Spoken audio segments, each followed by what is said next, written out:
चल झाला ना क्लास, चल निघू आपण. ये बाबा, आज क्लास मध्ये खूप मज्जा आली. मजा येणारच, सावली टीचर होती ना. चल आता निघू, चल चल ये. ओ सुपर थांबा थांबा. अरे बुबरू दादा उठलो ना. हा सुपर हिरो आजचे दिवस होईल इथे राहू द्या म्हणतो मी. नको हा ओवी, चल माझ्यासोबत चल. बाबा प्लीज, सुपर हिरो प्लीज. राहू दे ना, लहान मुलं ही देवघरची फुलं असतात. ए फुलं काय पण बोलतो हा. उचलली जीभ लावली टाळ्याला. अरे कशी राहणार ती, कपडे वगैरे आणलेत का तिने? अरे हा बबलू खंबीर आहे. अशी बाईकला किक मारतो, बाजारात जातो आणि कपडे घेऊन येतो. चल. हो ना, एक मिनिट बबलू दादा. सारंग, लहान मुलं एवढा आग्रह करतायत तर. सावली वहिनी, टीचर मी पण. हो म्हणजे सगळेच एवढा आग्रह करतायत तर राहू देत की ओवीला. सगळेच म्हणतायत तर मग राहू दे तिला इथे.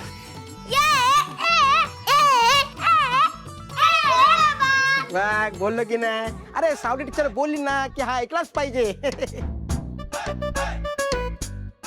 निघ, कुठे? कपडे आणायला जायचंय ना तुला. तुझे पण आणायचे?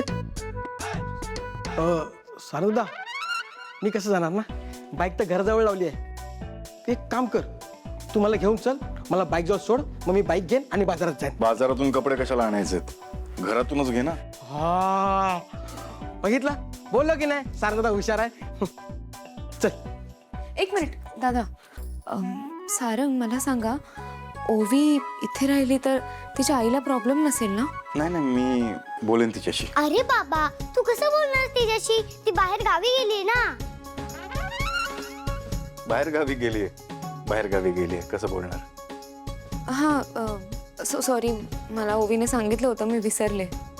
पण मला सांगा, त्या अशाच सतत फिरतीवर असतात का? हा नाही नाही, म्हणजे महिलांच्या केसेस असतात ना, मग पुरुष आम्ही जाऊन काय करणार, ती स्वतः सांभाळते. बरं सावली, ओवीचे लाड जरा जास्त झालेत, तिच्या काही सवयी आहेत.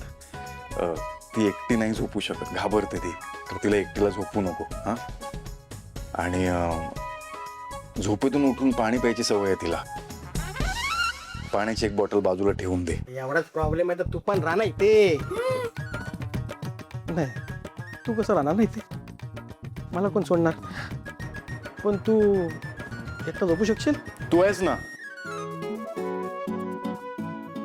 सारंग, तुम्ही नका काळजी करू. ओवीला काय हवंय नकोय ते मी सगळं बघेन. उलट मीच झोपेन तिच्यासोबत. नाही, मी माझ्या बहिणीच्या बाजूला कुणाला झोपू देणार नसतो बघा. मी एकटा झोपत असतो. बाबा, तू आता निघू शकतो. चल. हो चल. सावली टीचर, तुमचे कपडे होणार नाहीत काहीला? बबलू दादा, चल चल.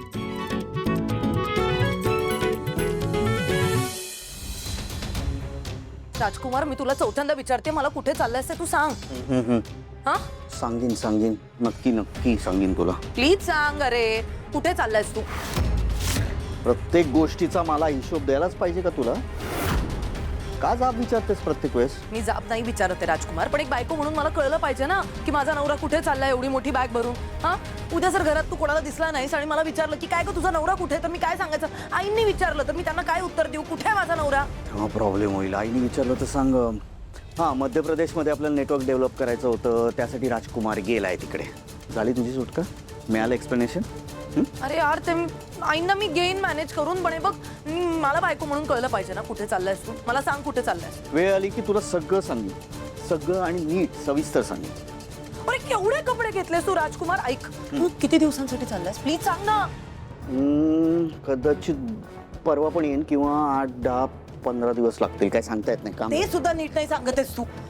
बघ राजकुमार, तू ना फिक्स काहीतरी माझ्यापासून मोठं लपवतोयस. हे बघ, तू मला जर सांगितलं नाहीस ना, मी तुला कुठेच नाही जाऊन देणार. सांग मला कुठे चाललायस. दोघंही रस्त्यावर येऊ आपण. एवढं एक्सप्लेनेशन पुरे तुला?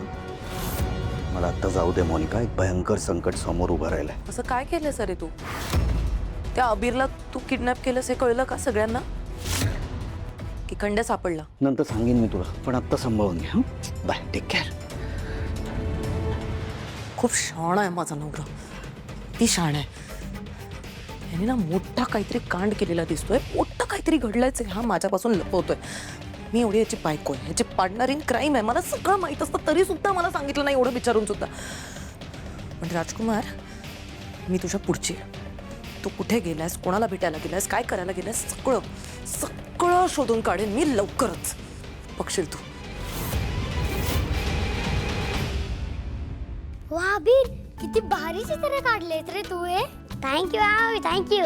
अरे बापरे, हे बघ सावली टीचर आणि हा माझा बाबा एकदम सेम टू सेम काढलंयस. होय, मला ना चित्र काढायला खूप आवडत असते की काय. अबीर, हे तू तुझं चित्र का काढलंयस? कोणतं चित्र का बघू दे, मी तुला माझं काढलंच नाही. हे घे.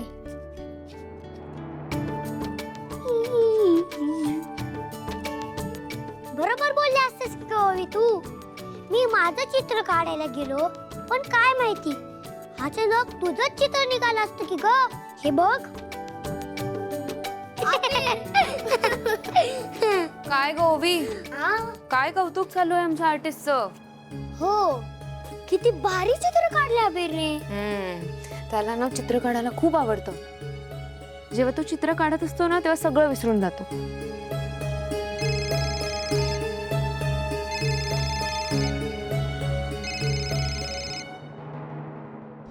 हा व्यंकटेशजी, बोला ना. काय? अहो पण अचानक 4 दिवसासाठी बेळगावला का चाललायत?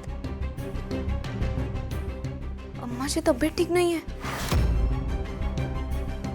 काही सिरियस नाहीये ना? तरी तुम्ही प्लीज तिची काळजी घ्या. अम्मा पण ना निष्काळजीपणा करतात. सगळ्यांची काळजी घेतात, स्वतःची काळजी घेत नाही. पण मला कळवायचं ना, मी आले असते तुमच्यासोबत. हो, तुमचंही बरोबर आहे. ओवीचं गाणंही महत्वाचं आहे. पण तुम्ही तिथे पोहोचल्यावर मला फोन करा, मला अम्माशी बोलायचं आहे. ठीक आहे, ठेवते.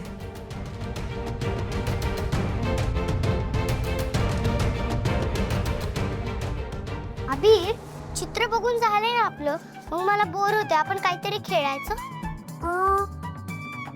तुझ्या मनावर तूच सांग. पकडी. नको आपण स्टोन पेपर सिजर खेळूया.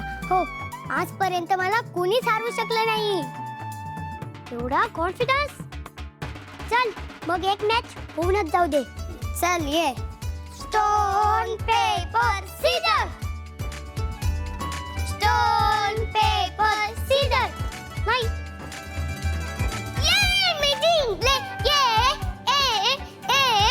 ये मी जिंकले, तू हारला.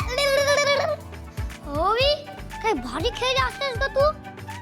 या गेम मध्ये तर तू चॅम्पियनच असतेस की ग. भारी खेळली असतेस. आता हेच खेळत बसणार आहात? वाजलेत बघा किती. हो आई, खूप वाजले असतात की ग. अगं दिवसभर किती काम करतेस तू, दमून गेली अशी. जा बरं झोपी जा लवकर. ए, मस्करी करतोयस माझी? जा लवकर झोपायला दोघांनी. चल, झुक झुक झुक झुक झुक झुक झुक झुक झुक झुक झुक. मुलं पण ना